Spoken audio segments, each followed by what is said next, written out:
Assalamualaikum warahmatullahi wabarakatuh. Saya Dr. Wan Muhammad Al-Faizi Wan Abdul Rahman, pensyarah di Open University Malaysia. InsyaAllah pada hari ini, saya akan membuat ulasan buku yang bertajuk Keuangan Sosial Islam, Inovasi ke Arah Pembangunan Ummah. Buku ini boleh didapati di portal Perpustakaan Digital Tan Sri Dr. Abdullah Sanusi Open University Malaysia. Buku ini adalah merupakan penyuntingan daripada Muhammad Ridwan bin Abdul Aziz dan ia adalah merupakan daripada penerbit USIM tahun 2017. Untuk permulaan sinopsis bagi buku ini, ia adalah merupakan rangkuman daripada 10 artikel yang berbeza. Di bawahnya terdapat beberapa tajuk yang penting yang akan dibahaskan dan dibincangkan berdasarkan tema kedermawaan Islam ataupun keuangan sosial Islam. Buku ini anda boleh dapati di dalamnya beberapa tajuk yang penting seperti zakat, wakaf, keuangan mikro, hibah bersyarat dan juga takaful keluarga. Untuk tajuk yang pertama iaitu berkaitan dengan zakat.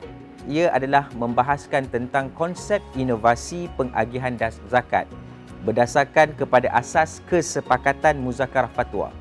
Selain itu, perbahasan yang diketengahkan juga adalah berkait rapat dengan ijtihad baru dalam pengagihan zakat supaya ianya selari dengan dinamik syariah dan mampu untuk mengubah serta mencapai matlamat untuk membasmi kemiskinan di Malaysia. Bagi bab yang kedua, perbahasan yang diketengahkan oleh artikel di dalam buku ini berkait rapat dengan perbahasan pasaran suku. Pasaran suku dibahaskan untuk mengetengahkan perbincangan berkaitan dengan perbezaan di antara perbincangan di dalam konvensional dan juga di dalam Islamik.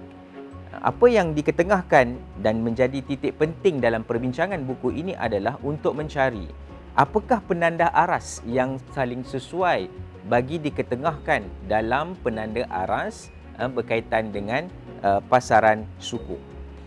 Dan ulasan yang kita boleh ketengahkan dan disimpulkan daripada perbincangan buku ini adalah pasaran suku dicadangkan untuk mengguna pakai penanda aras kadar zakat kerana pasaran suku ini berasaskan kepada pendekatan konvensional seperti kadar dasar semalam. Kemudian, tajuk yang berikutnya yang berkait rapat dengan perbincangan zakat adalah tentang had kifayah. Had kifayah terkekang kerana terdapat permasalahan daripada sudut perbincangan berkaitan dengan perbezaan kos sara hidup di antara kawasan bandar dan juga luar bandar.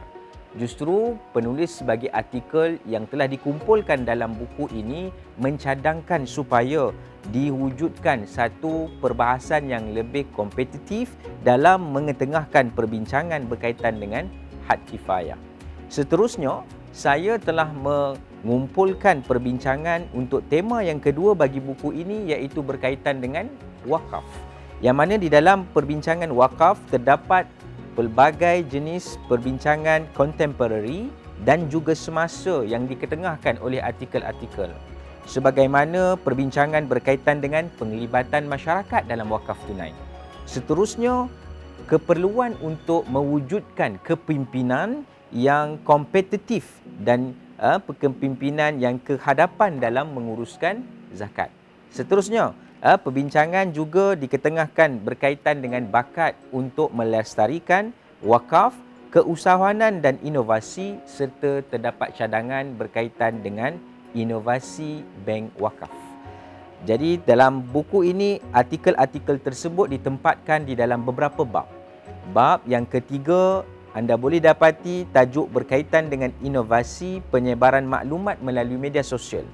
Kepelbagaian saluran berwakaf, galakan daripada keluarga dan tuntutan untuk mengetengahkan pelaporan yang telus. Bab yang berikutnya yang membahaskan aspek perbincangan berkaitan dengan wakaf boleh dilihat dalam bab yang keempat. Yang mana di dalam bab tersebut, elemen bakat dan kepimpinan, cabaran serta insentif yang perlu diketengahkan selari dengan keuangan, teknologi, persaingan bekerja dalam kumpulan dan juga perundingan. Bab yang seterusnya, kita boleh lihat di dalam perbincangan berkaitan dengan wakaf adalah perbahasan berkaitan kajian kes, di mana pengkaji dalam artikel ini telah mengetengahkan kajian yang berlaku di wakaf korporat iaitu Wakaf An-Nur di Johor. Seterusnya dalam bab yang ke-6, terdapat kewajaran untuk menubuhkan wakaf bank. Ini adalah merupakan cadangan yang bersifat holistik dan komprehensif bagi mencapai objektif membasmi kemiskinan di Malaysia melalui institusi wakaf. Bab yang terakhir yang membahaskan tentang tajuk berkaitan dengan wakaf adalah bab yang ke-8 dalam buku ini, iaitu perbincangan berkaitan dengan inovasi wakaf pembiayaan rumah menggunakan instrumen perbankan Islam. Seterusnya, dalam bab ataupun perbincangan buku ini mengetengahkan tema yang berikutnya, iaitu berkaitan dengan keuangan mikro. Keuangan mikro merupakan salah satu daripada proses untuk membantu terutama sekali kumpulan-kumpulan rentan di kalangan masyarakat di Malaysia. Dan kita boleh lihat perbincangan berkaitan dengan keuangan mikro terdiri daripada perbahasan berkaitan dengan simpanan, pinjaman, insurans, perkhidmatan berbayar dan perkhidmatan-perkhidmatan yang membantu golongan rentan berpendapatan rendah dan miskin. Dan antara bantuan-bantuan tersebut berfokus kepada aktiviti-aktiviti perniagaan. Ianya dibincangkan secara mendalam dan teliti oleh pengarang di dalam buku ini. Dan tajuk yang terakhir yang menjadi perbincangan utama berkaitan dengan buku ini adalah tajuk berkaitan hibah bersyarat dan takaful keluarga. Dalam bab yang ke-9, buku ini mengetengahkan kewajaran penggunaan hibah bersyarat dalam pengagihan manfaat takaful bagi beneficiary, memudahkan akses apabila wakil ataupun ahli keluarga kepada beneficiary itu telah meninggal dunia. Ini adalah merupakan satu perbincangan yang inovasi yang telah diketengahkan oleh ilmuwan-ilmuwan dan juga sarjana Islam. Dan ini adalah merupakan satu topik yang perlu dibawa ke hadapan perbincangannya dan sangat sesuai kita lihat diketengahkan dalam buku Inovasi ke Arah Pembangunan Ummah sebagaimana yang kita ulas pada hari ini.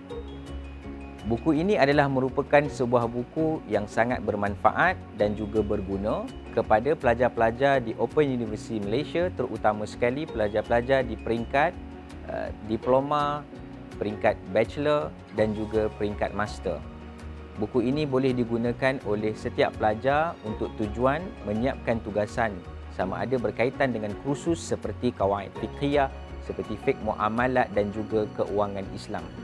Selain itu, buku ini juga sangat berguna kepada mereka-mereka yang sedang berada di dalam penulisan akhir sama ada projek paper ataupun disertasi bagi kursus masing-masing.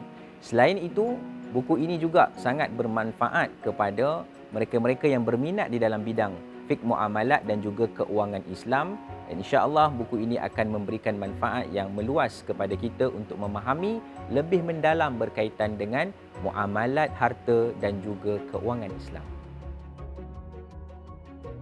Kami mempunyai lebih daripada 20,000 buku bercetak yang merangkumi pelbagai topik dan 30 pangkalan data elektronik yang terdiri daripada buku elektronik dan jurnal elektronik, koleksi audiovisual, OUM, iRepository, kertas seminar dan tesis.